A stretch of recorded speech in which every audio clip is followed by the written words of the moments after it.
Senhora Presidente, é pela constitucionalidade do projeto de lei 162/2023, contido no processo número 218/2023, contém também o substitutivo 1/2024.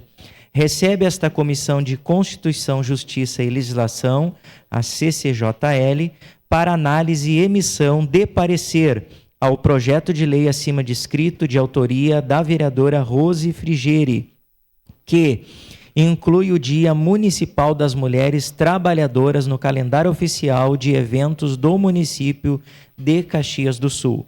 O processo foi baixado ao IGAN, que opinou pela viabilidade jurídica da matéria, porém, que houvesse adequações técnicas para sua constitucionalidade. Após o processo, foi baixado a DPM, que opinou pela constitucionalidade do mesmo.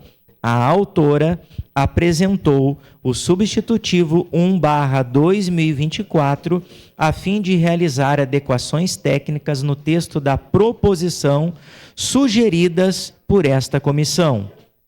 Ante o exposto, esta comissão, por seus integrantes, manifesta-se pela constitucionalidade do substitutivo 1/2024 ao presente projeto de lei em questão, no qual a matéria se ajusta à competência legislativa do município, conforme previsto no artigo 30-I da Constituição Federal.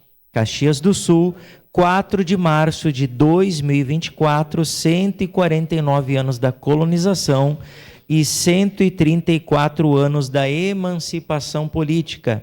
Documento assinado eletronicamente pelo nosso presidente da CCJL, Velocino João Ex, este vereador Elisandro Fiuza, relator, Felipe João Gremelmaier, Maurício Fernando Descalco, Tatiane Frisso. Era isso, senhora presidente.